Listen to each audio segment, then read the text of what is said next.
Have you ever wondered if the Japanese samurai could defeat the Spanish conquistadors? And what would have happened if Roman legions had fought an ancient Chinese army? Would an army of war elephants have been able to stand up to modern artillery? Some of those battles that play out only in our imagination took place in real life. Throughout history, there have been times when fighters and armies that seemingly should never have met have fought each other on the battlefield, and only one side was destined to stay alive. Japanese samurai against Spanish conquistadors. In the year 1582, a group of Spanish conquistadors came face to face with a group of armor-clad and katana-armed Ronin samurai. The Spaniards were trading in the Philippines when there was a raid by Japanese pirates. Determined to protect their trading partners, 40 Spaniards turned against the Japanese pirates. They chose one of the approaching ships, engaged it, and boarded the vessel, where a group of samurai were already waiting for them. The samurai were armed with katanas. They were also supported by Japanese pirates with muskets. The conquistadors were spearmen and musketeers. For the first time in history, European pikes clashed with Japanese steel. The samurai didn't stand a chance. The conquistadors had stronger armor that the samurai could not penetrate, and the Spanish musketeers were better shots and had more reliable weapons. They didn't just defeat the samurai. The 40 men went on to fight an entire fleet of 10 Japanese ships with thousands of men aboard. When the battle was over, the leader of the Spaniards, Juan Pablo de Carrion, threatened that if the Japanese did not leave the Filipinos alone, he would bring more than 600 men. The Japanese did not want to test his words, fearing for their lives. Subsequently, they began to stay as far away from the Philippines as possible.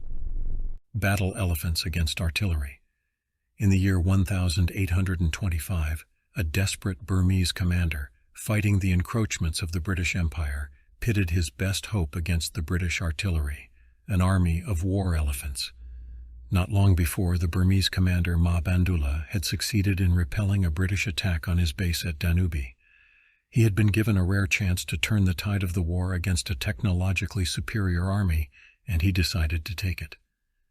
Bandula launched a counteroffensive, leading an army of his best soldiers, cavalry, and war elephants. In ancient times, it would have been an overwhelming force, but now he was fighting against an army with guns and artillery. It was a battle of the old world against the new. The war elephants didn't even reach the enemy line. As soon as the Burmese forces approached, the British pelted them with a hail of rockets and shells.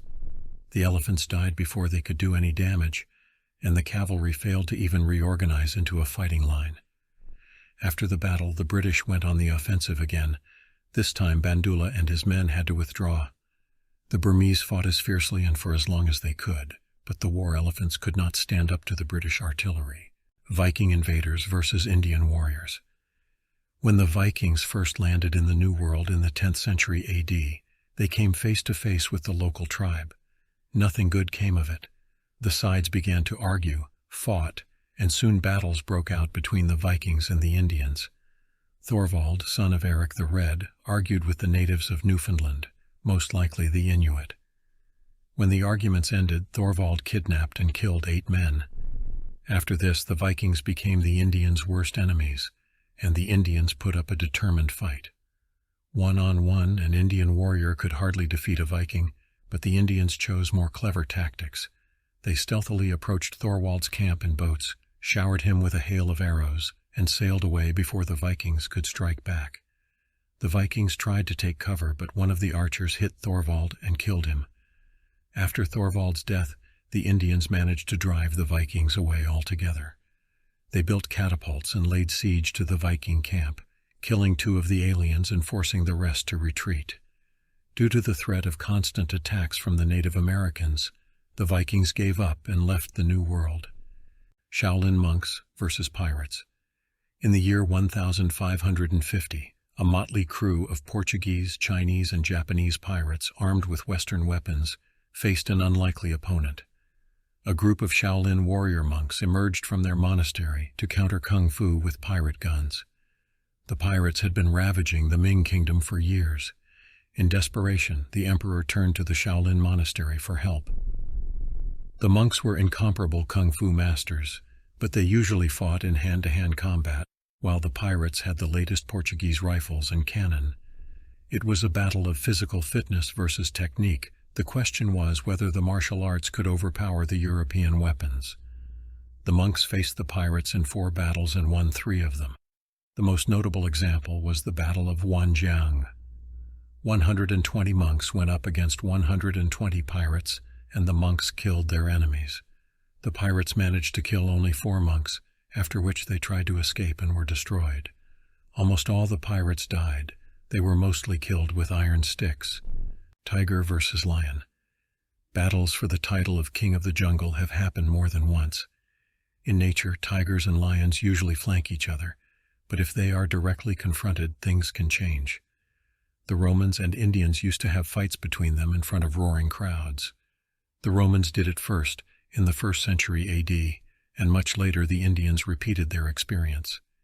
In India, the fight was organized by Gaikwad, Prince of Baroda, who was sure that the lion would win, and bet 37 rupees on it. Both times the tiger won, and without much effort. An eyewitness to the Roman fight wrote that the tiger did not just kill the lion, but tore it to shreds. In India, the same thing happened. In the wild, however, the animals would not fight.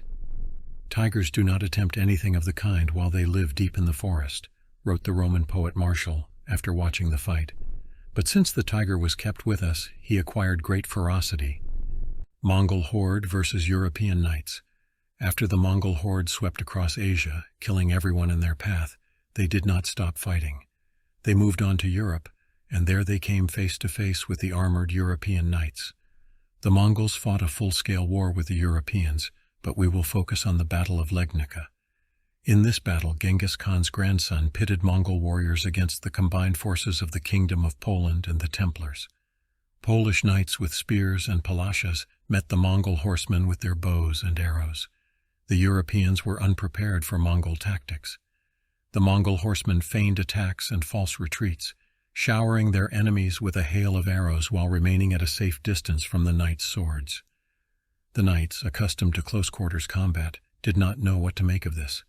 By the time the battle was over, the Mongols had killed 25,000 men.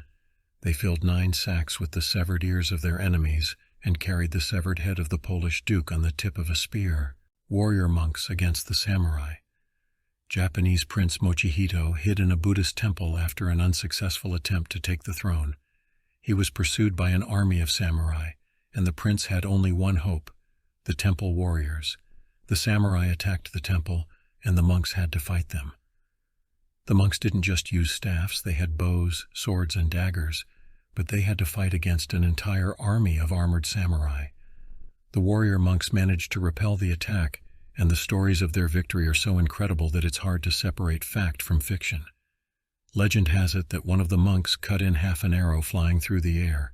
Another single-handedly killed 26 samurai. However, their victory was not final.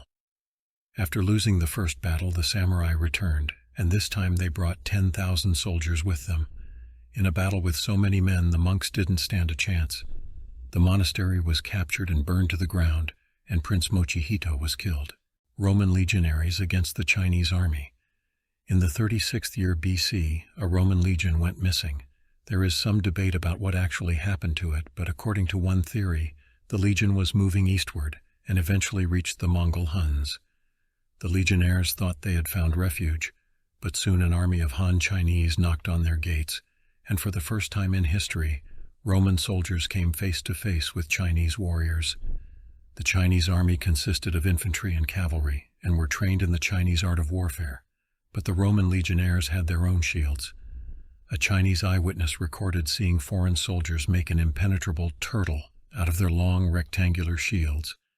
The Han Chinese won, but it could not be called a fair fight. The Romans were only 145 men, and although they were supported by the Mongol army, the Chinese were far outnumbered. The Roman soldiers held their own so well that they made an incredible impression on the Chinese. When the battle was over, the Han Chinese enlisted all the surviving legionnaires into their army. Vikings versus Islamic Caliphate. The Vikings terrified Europe, but one day they sailed so far south that they came face to face with a different type of enemy, the Umayyad Islamic Emirate.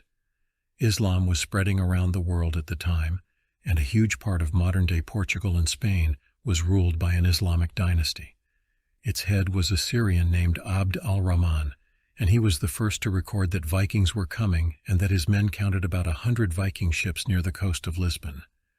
The Vikings first encountered Muhammad's armies.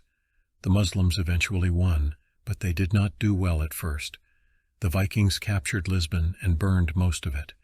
Then for a month they prowled around Portugal, killing men and taking women and children as slaves. The course of the war changed after the Islamic army began using military guns. When reinforcements and equipment arrived from Corboda, they got their chance. The Muslims were vindictive. They took no prisoners. They burned Viking ships, and every Viking that fell into their hands was killed. Roman emperor against a whale. Probably such a fight had never occurred to anyone, yet it took place. In the writings of the Roman philosopher Pliny the Elder, there is a record that he saw something incredible. In the harbor of Ostia was seen a whale, and Emperor Claudius fought him. A ship capsized, and the harbor was filled with pieces of dressed leather. The leather attracted a hungry whale, which stranded itself on a shoal and began to splash around erratically. Claudius decided this was the perfect opportunity to put on one hell of a show. He invited the entire Roman public to watch him fight the whale. Of course, Claudius didn't play fair. He brought out a whole flotilla of boats that surrounded the whale. This ensured that he wouldn't be killed by the animal in front of the crowd. But the Romans did even worse than you'd expect. The whale blew water out of its spout and capsized one of the boats, drowning everyone on board. Then all the Romans from all the boats started throwing darts and spears at it. They killed the whale, but it was not a one-on-one fight as promised to the public. And if you count the casualties, the whale certainly won.